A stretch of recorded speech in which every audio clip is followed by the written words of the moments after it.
Every entrepreneur has one. The moment you decide to start your own business, your story begins. And if you're like most business owners, your plan and your reality can end up being miles apart. Welcome to PTC TV and our series entitled The Journey. Each week, we will be talking to business owners about their business journey. Our hope is that by sharing these stories, others may find understanding, inspiration, and the will to succeed. So let me ask you, what's your story? Welcome to The Journey, brought to you by Pull the Chute. And today we're being sponsored by Network in Action. We're thankful for them for doing this. I'm your host, Jeff Cecil, and today we're at the Executive Brand Growth Studios here in Gallatin, Tennessee. And I am here with Johnathan Monk. He is the owner of A&B Tree Services, and we're excited to have you on board, Johnathan. Thanks for being here. Thanks for having me. So, Johnathan, before we kind of jump into what it is that you do, and obviously the name tells a lot, Tree Services, but I'm sure there's so much more that you do.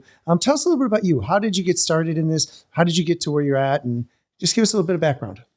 Well, I started doing trees when I was younger as just a regular job, just trying to make a paycheck. Done it for a long time, just couldn't get away from it. Had two little girls, started a big family, so thought it was time to kind of jump out there and do my own thing.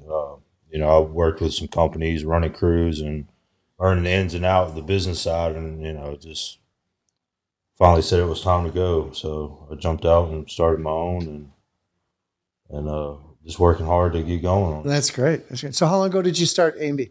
It's last year. So, last year, right? Yeah, awesome. And does the A&B stand for anything in particular? Yeah, it's my two daughters, April and Brinley. All right. There you go. I love that. I think that's great. So you've been doing it for a while. The big thing that happens a lot of times is taking that first step, right? So you were working for other companies and you said, it was time for me to go down on my own. What was that deciding factor for you? Why did you decide to do that? Man, honestly, it was God just put it on my heart, man. It was just a kind of a God thing that led me out there. And I didn't have any money, didn't have a plan, just kind of I love that. That was great. I just kind of did. I got some opportunities to do some side work, man, and I made, $5,000 in a weekend. And I was like, you know what? I've been thinking about it in my head. When's the right time? And you never know when the right time is, right? Yeah. There's always these factors. So just kind of jumped out there, man, and started going from there. So $5,000 in a truck. So. That's great. I love it. I love it. And so the opportunities, you're based out of where, first of all? Murfreesboro. Okay, great. So that's south of Nashville. But do you cover all of Nashville? Yeah, we go, 50 miles out of, Murfreesboro. We go to, done a lot in Lebanon, Franklin, Mount Juliet, out here in Hendersonville, Gallatin. So we're everywhere, man. Cool. All right. So let's talk specifics about what it is that you do. So it's tree service, obviously. What does that mean? Give me a little detail. Well, pretty much any servicing of the tree, from trimming it out, dead wood and thinning it out, removals, of course, storm damage, grinding the stump out. We do inspections. We can come in and take a look, see if it's dying, if it's got, any kind of disease that needs to be treated, just pretty much anything to do with the tree. That's pretty amazing. So so how did you learn how to treat sick trees? I guess that's the well, I guess it's the time, that I've been around them, Really? That's 13 great. years, you learn a lot. And I worked with a guy for like 5 years. He was a family friend, kind of a family friend. I worked with him for a long, he knew a lot. His son was a certified arborist. So, just learned a lot from him and kind of retained the knowledge. So that's great. So trees can be huge at times. Matter of fact, where I live, they just took down, it had to be a 40-foot tree by this church. Yeah. And they had the bucket arm going all the way up and trimming it all. Is that the kind of stuff you guys do as well? Yeah, we do it, but we climb them right now. You climb them? Yeah, we climb all of them. To be young, I got to tell you. Yeah, it's a strenuous work for sure. All right, so when you climb them, safety straps around? We're helmet. Everybody's wearing helmets, safety ropes. That's our number one goal is safety all the time. So everybody's got hard hats on. We harnesses tie into the proper length of the tree where we're cutting. So just always being safe, man. That's great. So we've had a lot of bad winds here this spring here in the Nashville area. A lot of trees have toppled over. I'm sure you've been more than busy handling all that stuff.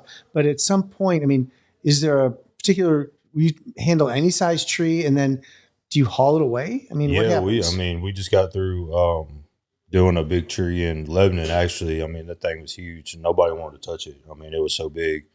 I mean, it probably two of me couldn't fit around it, hug it. So nobody wanted to touch it. You know, they call it a heritage tree. You know, a lot of guys they don't want to cut those down, but if there's a problem with the tree, it's dying. You know, it's a massive tree.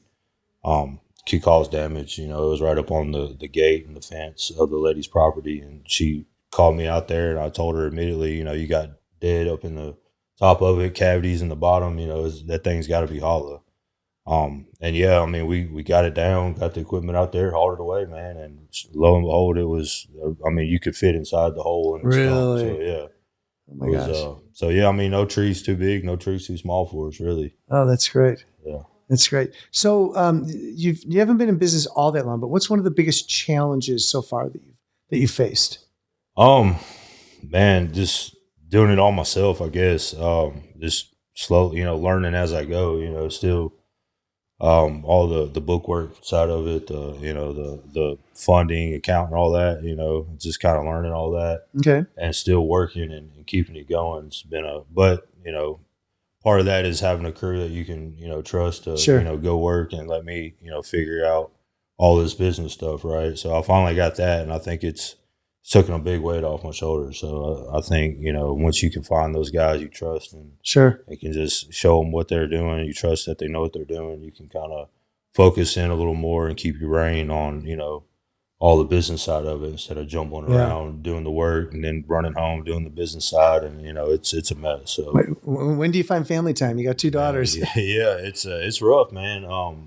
The first year, I mean, it's you know it's kind of you got to try to force yourself to block out that time, like on the weekends and stuff like that. But I mean, you got to get it right. So I mean, you spend time with them, a little bit of time when you get home, a couple of hours, and then they go to bed and you're back on the computer, you know, doing your books and all that stuff. So, well, it sounds like you're doing all the right things. Yeah, trying to. That's great. I love it. So over all your years, what's probably one of the most difficult things that you've had to do with the trees, whether it's removing it or I would imagine probably removing is probably the most difficult, but what's one of the biggest and most struggles that you had with one of those?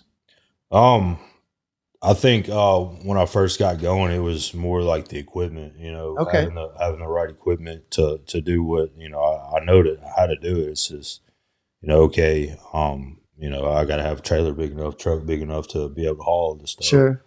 And, you know, I just got added another truck, got two big trailers. So now I'm trying to find the machine aspect, you know, buying my own loan and all that. So I think the biggest thing would be just the equipment, man. And once you got the right equipment, you know, it kind of makes everything a lot easier. So, and so do you have a grinder too? I mean, do you guys do, you know, or a chipper, I guess they call it? No, we're not chipping them right now. Like I said, you know, there's a couple different routes tree guys can go.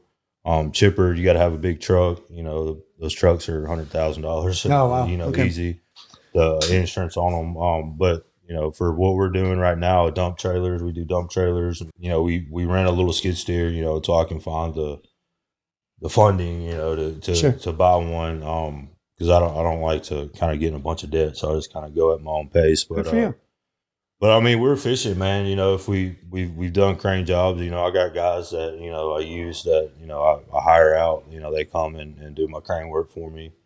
You know, it's just, I find it, you know, a lot of guys, you know, on the scale I'm at right now with the dump trucks and a machine, I mean, you can do just as much as with a chipper and you know, chip trucks. Yeah, that's great. What happens to so you haul trees away, right, which is a lot of wood. Yeah. Is there a second market that you can sell the wood to? Yeah, eventually I'd like to, you know, some guys have their own land, you know, 100-acre farms and stuff. They stack their wood and sell firewood in the winter or, you know, get you a big stack and haul it to the mill, right? But you know, I'm in a subdivision right now, so so I'm looking for some land, you know, to kind of get that whole process going. But, so what do you do with the wood now then? Just take it to dump, man. Oh, really? Just go dump it. Yeah, it's they charge you. Yeah. Wow. So yeah, we try to save, like some good cherry logs. I got some of my guys do some wood turning and stuff like that.